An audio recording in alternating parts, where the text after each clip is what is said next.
नमस्कार, मेरा नाम वीरेंद्र वर्मा है। मैं भिंड मध्य प्रदेश का निवासी हूँ। भिंड का पिन कोड 477001 है। मैं एक वीडियो बना रहा हूँ जो चुनाव आयोग से संबंधित है। सुप्रीम फैसले के 5 महीने बाद पैनल से सीजीआई को हटाने की तैयारी। चुनाव आयुक्तों की नियुक्ति की ताकत फिर सरकार के हाथ में आएगी। बिल पेश। नए पैनल में एक कैबिनेट मंत्री को रखा जाएगा। देश के मुख्य चुनाव आयुक्त और अन्य चुनाव आयुक्तों की नियुक्ति के लिए बने पैनल में अहम बदलाव से जुड़ा एक विधेयक गुरुवार को राज्यसभा में पेश किया गया। बिल के मुताबिक सभी चुनाव आयुक्तों की नियुक्ति प्रधानमंत्री, लोकसभा विपक्ष के नेता और कैबिनेट मंत्री का 3 सदस्यीय पैनल करेगा। कानून के प्रभाव में आने के बाद सुप्रीम कोर्ट की 5 जजों की बेंच द्वारा 2 मार्च 2023 को दिया गया वो फैसला खारिज हो जाएगा जिसमें कहा गया था कि चुनाव आयुक्तों की नियुक्ति राष्ट्रपति द्वारा प्रधानमंत्री जी, विपक्ष के नेता जी और सुप्रीम कोर्ट के मुख्य न्यायाधीश जी के पैनल की सलाह पर की जाएगी। मतलब 2 मार्च 2023 को सुप्रीम कोर्ट की 5 जजों की बेंच ने एक फैसला दिया था जिस फैसले में कहा गया था कि भारत निर्वाचन आयोग में मुख्य चुनाव आयुक्त और अन्य चुनाव आयुक्तों की पद पर जो नियुक्ति की जाएंगी और उन नियुक्तियों को जो पैनल करेगा उस पैनल में प्रधानमंत्री जी, नेता विपक्ष और मुख्य न्यायाधीश सुप्रीम कोर्ट ऑफ इंडिया के होंगे।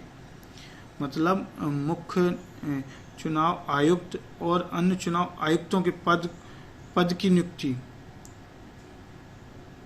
आदरणीय प्रधानमंत्री जी, आदरणीय नेता विपक्ष जी, आदरणीय मुख्य न्यायाधीश सुप्रीम कोर्ट ऑफ इंडिया करेंगे। इनका एक पैनल करेगा। लेकिन सरकार संसद में एक बिल लेके आती है और उस बिल को पेश करती है संसद में और उसको पास कराती है संसद से। और उस बिल में रहता है कि अब मुख्य चुनाव आयुक्त और अन्य चुनाव आयुक्तों की नियुक्ति के पैनल में बदलाव किया गया है। और पैनल में क्या बदलाव किया गया है? पैनल में से एक सदस्य को हटाकर दूसरे सदस्य को लाया गया है। अब किस सदस्य को हटाया गया है? तो पैनल में प्रधानमंत्री जी होंगे, नेता विपक्ष होंगे और मुख्य न्यायाधीश सुप्रीम कोर्ट ऑफ इंडिया की जगह कैबिनेट मंत्री को रखा गया है। मतलब मुख्य न्यायाधीश सुप्रीम कोर्ट ऑफ इंडिया को हटाकर कैबिनेट मंत्री को रखा है। ऐसा एक बिल सरकार संसद में लाती है और संसद से पास कराती है ऐसे एक बिल को। और मैं कहना चाहता हूं कि जिन भी सांसदों ने जो सत्ता पक्ष के रहे हों, जो भाजपा के रहे हों और जो अन्य दलों के भी सांसद रहे होंगे, अन्य पार्टियों के भी सांसद रहे होंगे, जिन्होंने इस बिल को पास कराने में अपनी एक महत्वपूर्ण भूमिका निभाई, अपना एक योगदान दिया, एक सहयोग किया, हमें हाँ मिलाई सरकार की, तो मैं उन सभी सांसदों से पूछना चाहता हूं और सरकार से पूछना चाहता हूं, क्या इस बिल जो पास हुआ है, अब जो नियुक्ति होंगी मुख्य चुनाव आयुक्त और अन्य चुनाव आयुक्तों की भारत निर्वाचन आयोग में, क्या वो मुख्य चुनाव आयुक्त और अन्य चुनाव आयुक्त एक आम व्यक्ति और एक निर्दलीय व्यक्ति के साथ न्याय कर सकेंगे? और एक आम व्यक्ति और निर्दलीय व्यक्ति को न्याय मिल सकेगा? क्या आने वाले समय में चुनाव आयोग निष्पक्षता से एक आम व्यक्ति और एक निर्दलीय प्रत्याशी की बात सुन सकेगा और उस व्यक्ति को न्याय दे सकेगा और एक समय सीमा में दे सकेगा? और अगर उसको तत्काल चाहिए तो तत्काल निराकरण किया जा सकेगा, उसको तत्काल उसको न्याय मिल सकेगा? या फिर केवल एक वो आम व्यक्ति या एक निर्दलीय प्रत्याशी केवल शिकायत करता रहे और शिकायत चाहे जिला निर्वाचन कार्यालय में हो, चाहे प्रदेश निर्वाचन आयोग में हो, चाहे भारत निर्वाचन आयोग में हो, बस शिकायत करता रहे, शिकायत पे कोई एक्शन नहीं होना है और बस शिकायत चलती रहे, शिकायत होती ही है, बस डली रहने दो और जो सत्ता पक्ष की शिकायत होंगी उसका तत्काल निराकरण कर दिया जाएगा। क्योंकि इसमें सत्ता पक्ष के 2 सदस्य हैं इस पैनल में, एक प्रधानमंत्री जी, एक कैबिनेट मंत्री जी। तो प्रधानमंत्री जी और कैबिनेट मंत्री जी जो सदस्य हैं इस पैनल में, जो मुख्य चुनाव आयुक्त और अन्य चुनाव आयुक्तों की नियुक्ति करेंगे, तो वो अपने अनुसार एक ऐसे व्यक्ति की नियुक्ति करेंगे मुख्य चुनाव आयुक्त और अन्य चुनाव आयुक्तों के पद पर जो उनकी बात सुन सके, जो उनकी बात मान सके, और वो भी मानेंगे क्योंकि प्रधानमंत्री जी और कैबिनेट मंत्री ने उन्हें नियुक्त किया है। तो कहीं ना कहीं सरकार को लाभ तो होगा इसमें। और सरकार की क्या मंशा रही है, क्या सोच रही है, क्या विचार रहा है, क्या समझ रही है, ये तो आने वाले समय में पता चल जाएगा जब चुनाव होंगे और चुनाव आयोग के, निर्वाचन आयोग के जो डिसीजन होंगे, चाहे वो जिला निर्वाचन अधिकारी के हों, चाहे प्रदेश निर्वाचन अधिकारी के हों, चाहे भारत निर्वाचन अधिकारी के हों, जो जिला निर्वाचन में बैठे हुए अधिकारियों के हों या प्रदेश निर्वाचन में बैठे हुए अधिकारियों के या भारत निर्वाचन आयोग में बैठे हुए अधिकारियों के, वो तो पता ही चल जाएगा आने वाले समय में कि किस प्रकार चुनाव आयोग, निर्वाचन आयोग निष्पक्षता कर रहा है आम व्यक्ति, निर्दलीय प्रत्याशियों के साथ। और सत्ता पक्ष के जो भी समस्याएं होंगी उनका तत्काल निराकरण होगा, चाहे वो जिले से संबंधित हों, चाहे प्रदेश से संबंधित हों, चाहे केंद्र से संबंधित हों, चाहे जिला निर्वाचन कार्यालय से संबंधित हो, चाहे प्रदेश निर्वाचन आयोग से संबंधित हो, चाहे भारत निर्वाचन आयोग से संबंधित हो। और विपक्ष की भी बात सुन ली जाएगी कहीं ना कहीं, क्योंकि विपक्ष का भी एक व्यक्ति है तो उनकी भी कहीं ना कहीं बात सुनी जाएगी। लेकिन एक आम व्यक्ति और निर्दलीय व्यक्ति की बात कैसे सुनी जाएगी अब मुझे नहीं पता, सुनी भी जाएगी कि नहीं, कि वो केवल शिकायत करता रहे बस। मैं जिन सांसदों ने इस बिल को पास कराया उन सभी सांसदों से, चाहे वो सत्ता पक्ष के हों चाहे किसी अन्य दल के हों, मैं उनसे पूछना चाहता हूं कि आपको मुख्य न्यायाधीश सुप्रीम कोर्ट ऑफ इंडिया पर विश्वास नहीं था? क्या आपको ऐसा लग रहा था कि मुख्य न्यायाधीश सुप्रीम कोर्ट ऑफ इंडिया किसी गलत व्यक्ति की नियुक्ति इस पद पर करा देंगे? मुख्य चुनाव आयुक्त और अन्य चुनाव आयुक्तों के पद पर सुप्रीम कोर्ट ऑफ इंडिया, मुख्य न्यायाधीश सुप्रीम कोर्ट ऑफ इंडिया गलत व्यक्ति को रिकमेंड कर देंगे, गलत व्यक्ति की सलाह कर देंगे कि इस पद पर गलत व्यक्ति को बिठाया जाए? मुख्य न्यायाधीश सुप्रीम कोर्ट ऑफ इंडिया तो एक ऐसे व्यक्ति की नियुक्ति की सलाह देते, एक ऐसे व्यक्ति को रिकमेंड करते मुख्य चुनाव आयुक्त और अन्य चुनाव आयुक्तों के पद पर जो भारत निर्वाचन आयोग में होनी है या होंगी, कि वो उस व्यक्ति का कार्यकाल, सर्विस रिकॉर्ड बहुत अच्छा रहा हो, उस व्यक्ति की संविधान के प्रति पूर्ण आस्था हो, वो व्यक्ति संविधान के मूल्यों के प्रति पूर्ण उत्तरदायी हो, पूर्ण तरीके से उस व्यक्ति का जो सर्विस रिकॉर्ड रहा है उसमें बिल्कुल भी कोई भी परेशानी ना हो, ना लापरवाही हो, ना कभी उसकी शिकायत हो, वो बहुत अच्छे व्यक्ति को लेके आते।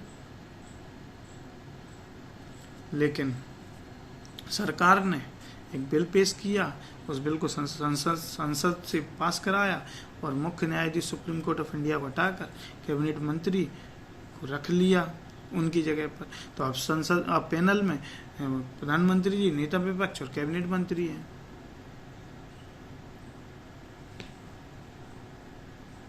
मैं कुछ अपने बिंदु बताना चाहता हूं और मैं इसी में बोलना चाहता हूं कि जिन सांसदों ने इस बिल को पास कराया, जिसमें से मुख्य न्यायाधीश सुप्रीम कोर्ट को हटाया है, क्या उनको मुख्य न्यायाधीश सुप्रीम कोर्ट ऑफ इंडिया विश्वास नहीं था? और मैं एक बात और पूछना चाहता हूं इन सांसदों से, जब आपके साथ किसी दूसरी पार्टी के कोई नेता या कोई व्यक्ति आप पे कोई टीका टिप्पणी करते हैं, कोई आप पे दुर्व्यवहार करते हैं या आपकी आलोचना करते हैं, आपसे गलत कोई बात बोलते हैं, या फिर आपके चुनाव से संबंधित कोई आपके साथ कोई समस्या होती है जिसकी सुनवाई नहीं की जाती है, तो आप district court, high court, supreme court जाते हैं। District court, high court, supreme court से न्याय की गुहार लगाते हैं। District court, high court, supreme court से आपको स्टे चाहिए। District court, high court, supreme court से आप राहत लेते हैं और district court, high court, supreme court को न्याय का मंदिर बताते हैं कि हमें विश्वास है district court, high court, supreme court पर। और आज आपने उसी सुप्रीम कोर्ट के मुख्य न्यायाधीश को उस पैनल से हटा दिया है। ऐसा बिल पेश हुआ है जिस बिल में मुख्य न्यायाधीश सुप्रीम कोर्ट को हटाया गया है और उनकी जगह कैबिनेट मंत्री को रखा गया है। ये क्या आपकी समझ रही? एक जगह आपको मुख्य न्यायाधीश न्याय के लिए हैं, एक जगह आप उनको हटा रहे हैं, जबकि जिस जगह पर मुख्य न्यायाधीश सुप्रीम कोर्ट ऑफ इंडिया रखे गए थे, जिस पैनल में वो एक सदस्य थे, वहाँ से भारत निर्वाचन आयोग में मुख्य चुनाव आयुक्त और अन्य चुनाव आयुक्तों की नियुक्ति होनी है, जो कि भारत की लोकतंत्र को बचाने की सबसे बड़ी प्रणाली है, जो कि भारत के लोकतंत्र में एक स्वतंत्र व्यवस्था है चुनाव आयोग, जो किसी भी व्यक्ति को, चाहे वो आम व्यक्ति हो, गरीब व्यक्ति हो, असहाय व्यक्ति हो, उसकी आर्थिक स्थिति कैसी भी हो, कोई भी वो किसी भी जाति का हो, किसी भी धर्म का हो, उस व्यक्ति को वो चुनाव आयोग, वो लोकतंत्र की व्यवस्था, वो स्वतंत्र चुनाव आयोग उस व्यक्ति को पार्षद, सरपंच, विधायक, सांसद बनाने की क्षमता देता है। उस व्यक्ति को पार्षद, सरपंच, विधायक, सांसद बनाता है। आपने उस चुनाव आयोग में भारत निर्वाचन आयोग के मुख्य चुनाव आयुक्त और अन्य चुनाव आयुक्तों के पद पर होने वाली नियुक्ति के पैनल, जिसमें मुख्य न्यायाधीश सुप्रीम कोर्ट ऑफ इंडिया थे, उनको हटा दिया। क्या समझ रही है आपकी? आप ही जाने। क्या आपने सोचा होगा? आप ही जाने। कुछ तो आपने सोचा ही होगा। मैं उन सभी सांसदों से कहना चाहता हूँ जिन्होंने इस बिल को पास कराया,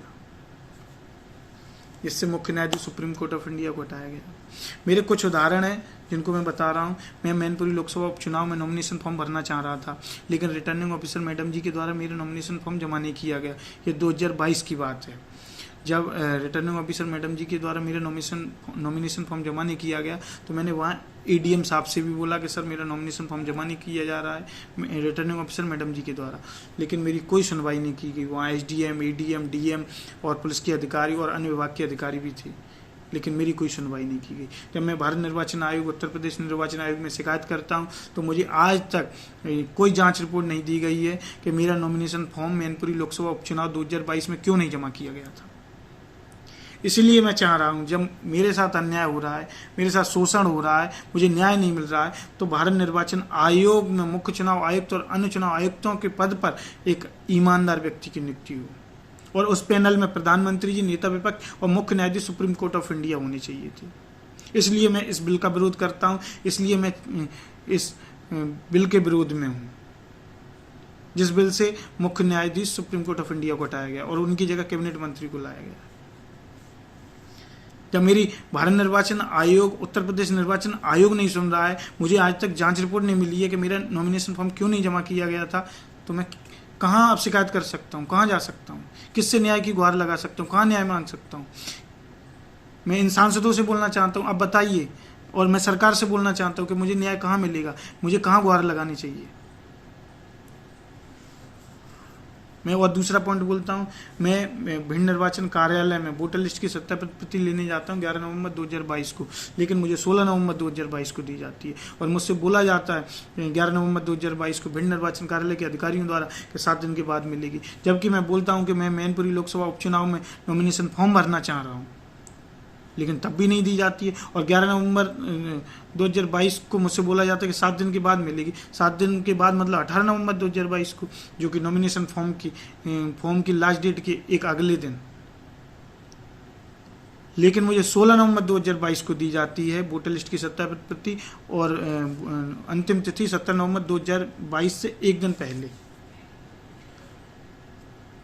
और मैं तो यहाँ तक कह सकता हूँ कि 11 नवंबर 2022 को जो मैं वोटर लिस्ट की सत्यापित प्रति भिंड निर्वाचन कार्यालय के अधिकारियों के पास लेने गया, और 16 नवंबर 2022 को मुझे दी जाती है, तो मेरा नॉमिनेशन फॉर्म भर ना जाए और मुझे नॉमिनेशन फॉर्म मेरा भरा ना जाए, तो मुझे रोकने का पूर्ण प्रयास किया गया है भिंड निर्वाचन कार्यालय के अधिकारियों द्वारा। अन्यथा मुझे 11 नवंबर 2022 को या 12 नवंबर को या 13 नवंबर को या 14 नवंबर को ही वोटर लिस्ट की सत्यापित प्रति दी जाती, क्योंकि वोटर लिस्ट की सत्यापित प्रति में क्या है, मेरे पास वोटर लिस्ट थी, मेरे पास वोटर आईडी का फोटो कॉपी थी, मैं भाग संख्या, सरल क्रमांक, गृह संख्या बता ही रहा था, मेरे पास और भी आईडी थी अपनी, तो वोटर लिस्ट की सत्यापित प्रति तो नॉर्मल है, दे देनी चाहिए थी। लेकिन जिसके लिए मैं जिला निर्वाचन अधिकारी भिंड, डीएम साहब भिंड, मध्य प्रदेश निर्वाचन आयोग, भारत निर्वाचन आयोग में शिकायत करता हूँ, लेकिन मेरी कोई मदद नहीं की जाती, मुझे कोई राहत नहीं दी जाती, और मुझे 16 नवंबर 2022 को ही वोटर लिस्ट की सत्यापित प्रति दी जाती है। अब बताइए, अब मैं भारत निर्वाचन आयोग में मुख्य चुनाव आयुक्त और अन्य चुनाव आयुक्तों पर होने वाली नियुक्ति एक ईमानदार व्यक्ति की होगी, तो कहीं ना कहीं मेरे जैसे आने वाले एक आम व्यक्ति या निर्दलीय प्रत्याशी की बात सुनी जाएगी, मेरी भी बात सुनी जाएगी अगर अच्छे व्यक्ति आएंगे तो। लेकिन उस पैनल से मुख्य न्यायाधीश सुप्रीम कोर्ट को हटा दिया गया है। सरकार एक ऐसा बिल लाई है और इस ऐसे बिल को पास किया है, सरकार ने कराया है। मैं पूछना चाहता हूँ अब मुझे न्याय कैसे मिलेगा? और भिंड निर्वाचन कार्यालय के अधिकारियों से मैं ऑनलाइन नॉमिनेशन फॉर्म भरने की बोलता हूं कि क्या मेरा online nomination form Mainpuri Lok Sabha उपचुनाव के लिए भिंड निर्वाचन कार्यालय से भर जाएगा? तो मुझसे बोल देते कि यहाँ से नहीं भरा जाएगा और यहाँ ना तो कोई ऑनलाइन नॉमिनेशन फॉर्म से संबंधित कोई लेटर है, तो मुझसे मना कर देती है। मैं मैनपुरी जिला निर्वाचन अधिकारी को ऑनलाइन नॉमिनेशन फॉर्म की जानकारी मांगता हूं कि क्या online nomination form Mainpuri Lok Sabha उपचुनाव में भर रहे हैं, लेकिन मुझे कोई रिप्लाई नहीं आता है। मैं रिटर्निंग ऑफिसर मैनपुरी जाता हूं और जहां रिटर्निंग ऑफिसर मैडम जी से नॉमिनेशन फॉर्म मांगता हूं 11 साढ़े 11 बजे कि मैडम मुझे नॉमिनेशन फॉर्म दे दीजिए, लेकिन मैडम जी कहती है नॉमिनेशन फॉर्म है नहीं है। फिर मैं रिटर्निंग ऑफिसर मैडम जी के कक्ष के बाहर डीएम ऑफिस के बाहर इंतजार करता हूँ और फिर जाता हूँ मैडम जी के पास कि मैडम जी मुझे नॉमिनेशन फॉर्म दे दीजिए, लेकिन मैडम जी बोलती है नॉमिनेशन फॉर्म है नहीं है। फिर मैं वेट करता रहता हूँ और 2:30 पौने 3 बजे जाता हूँ कि मैडम जी मुझे नॉमिनेशन फॉर्म दे दीजिए, मैं भिंड से आया हूँ, लेकिन मैडम जी कह देती नॉमिनेशन फॉर्म है नहीं है। तो मैं फिर मैडम जी से बोलता हूँ, रिटर्निंग ऑफिसर मैडम जी से, कि मैं आपकी शिकायत भारत निर्वाचन आयोग में करूँगा। मैं 11 साढ़े 11 बजे से यहाँ उपस्थित हूँ, वेट कर रहा हूँ, आपसे नॉमिनेशन फॉर्म मांग रहा हूँ, लेकिन आप दे नहीं रही हैं और मैं भिंड से आया हूँ और मैं मैनपुरी लोकसभा उपचुनाव में नॉमिनेशन फॉर्म भरना चाह रहा हूँ। और फिर मैं रिटर्निंग ऑफिसर कक्ष के बाहर 500 से 1000 फीट की दूरी पर चला आता हूँ। फिर मुझे रिटर्निंग ऑफिसर मैडम जी के द्वारा बुलवा कर नॉमिनेशन फॉर्म दिया जाता है। तो मैं ये पूछना चाहता हूँ, मुझे 11 साढ़े 11 बजे से क्यों इंतजार कराया जा रहा था जब नॉमिनेशन फॉर्म था आपके पास? मुझे क्यों परेशान किया जा रहा था? मेरा समय क्यों खराब किया जा रहा था? और यदि नॉमिनेशन फॉर्म है नहीं है, वैसे तो था ही, क्योंकि उन्होंने मुझे तुरंत तत्काल दे दिया जब मैंने कहा कि मैं आपकी भारत निर्वाचन आयोग में शिकायत करूंगा और मैं वहाँ से निकल आया तो मुझे तत्काल दे दिया। और जब आपके पास नॉमिनेशन फॉर्म नहीं है तो फिर पहले भारत निर्वाचन आयोग में इतनी पूरी व्यवस्था बनानी चाहिए। क्यों इतनी जल्दी है कि चुनाव कराने की? पूरी व्यवस्था करा लीजिए, नॉमिनेशन फॉर्म मंगवा लीजिए, तभी चुनाव कराइए। इतनी जल्दी क्या है चुनाव कराने की? मेरा नॉमिनेशन फॉर्म मैनपुरी लोकसभा उपचुनाव 2022 में भरा नहीं गया, तो मैं Mainpuri state bank of India Mainpuri की शाखा में एक जमानत राशि जमा करता हूं अपनी मैनपुरी लोकसभा उपचुनाव से संबंधित। तो उस जमानत राशि को लेने के लिए मैं मैनपुरी जिला निर्वाचन कार्यालय के अधिकारियों के पास जाता हूं और मैनपुरी जिला निर्वाचन कार्यालय के अधिकारियों द्वारा मेरी जमानत राशि की ओरिजिनल प्रति ले ली जाती है और मुझे रिसीविंग या पावती नहीं दी जाती है। फिर मैं वहीं एक पोस्ट ऑफिस है, वहाँ से स्पीड पोस्ट करता हूँ जिला निर्वाचन अधिकारी मैनपुरी को कि सर मेरी ओरिजिनल प्रति जमानत राशि की ले ली गई और मुझे पावती रिसीविंग नहीं दी गई है। फिर मैं भिंड आकर उत्तर प्रदेश निर्वाचन आयोग, भारत निर्वाचन आयोग में शिकायत करता हूँ कि मेरी ओरिजिनल प्रति ले ली है जमानत राशि की, मुझे पावती रिसीविंग नहीं दी गई जिला निर्वाचन कार्यालय मैनपुरी के अधिकारियों द्वारा। और वो तो शिकायत की है, लेकिन आज तक मुझे जमानत राशि भी वापस नहीं की गई है। आज तक मुझे, ये 17 नवंबर 2022 की बात है जब मैं मैनपुरी लोकसभा उपचुनाव में नॉमिनेशन फॉर्म भरना चाह रहा था। आज 19 अगस्त 2023 है, 9 माह के लगभग हो चुके हैं, मुझे मेरी जमानत राशि वापस नहीं की गई है। मेरा नॉमिनेशन फॉर्म क्यों नहीं भरा गया तो मुझे आज तक जांच रिपोर्ट नहीं दी गई है भारत निर्वाचन आयोग, उत्तर प्रदेश निर्वाचन आयोग के द्वारा। आज 9 माह की समथिंग हो चुकी है। ये बात 17 नवंबर 2022 की है और आज 19 अगस्त 2023 है।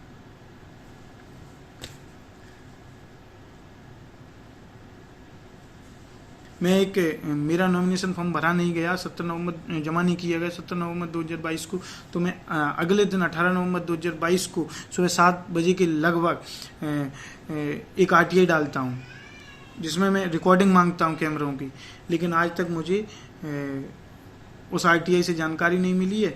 और अभी द्वितीय अपीली अधिकारी राज्य सूचना आयोग द्वितीय अपीली अधिकारी राज्य सूचना आयोग में मैं द्वितीय अपील करता हूँ, लेकिन उत्तर प्रदेश सूचना आयोग के द्वारा मुझसे बोल दिया जाता है कि अपील उत्तर प्रदेश सूचना आयोग के द्वारा मुझसे बोल दिया जाता है कि अपील उत्तर प्रदेश सूचना आयोग के क्षेत्र अधिकार की नहीं है।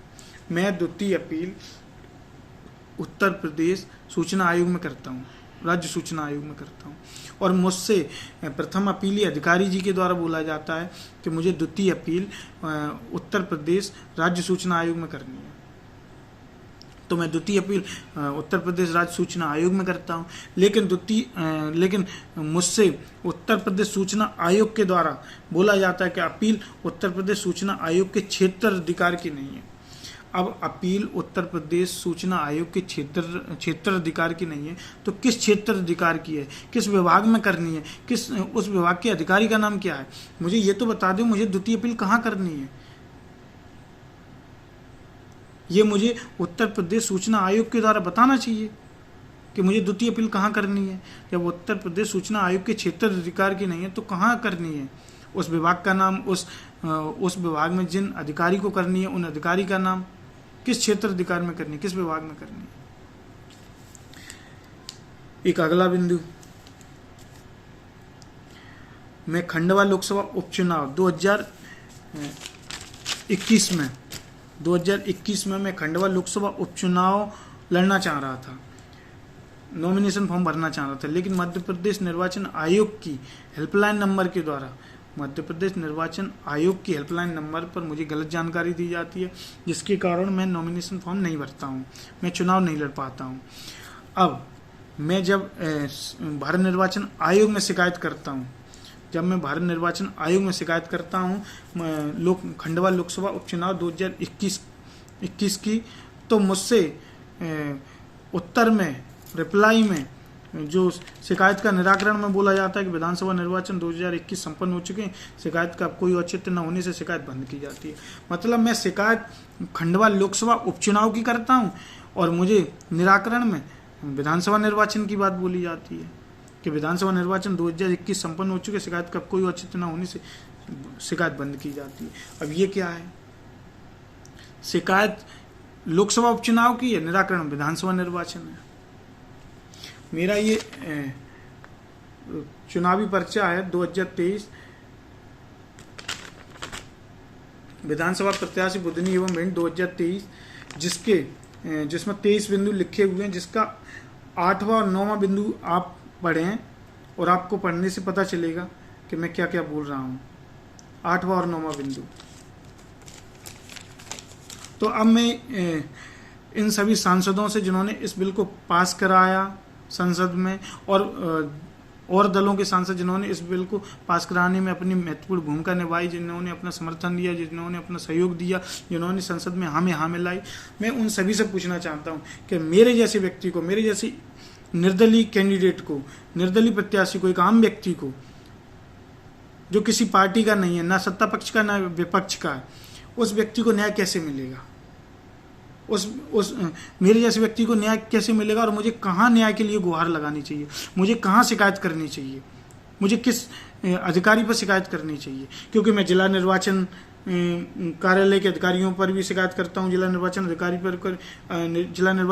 पर भी शिकायत करता हूँ, डीएम साहब पर भी शिकायत करता हूँ, और प्रदेश के निर्वाचन आयोग में भी शिकायत करता हूँ, भारत निर्वाचन आयोग में भी शिकायत करता हूँ, और भारत निर्वाचन आयुक्त पर भी शिकायत करता हूँ, मध्य प्रदेश निर्वाचन आयोग में भी शिकायत करता हूँ, भारत निर्वाचन आयोग के मुख्य चुनाव आयुक्त और अन्य चुनाव आयुक्तों पर भी शिकायत करता हूँ।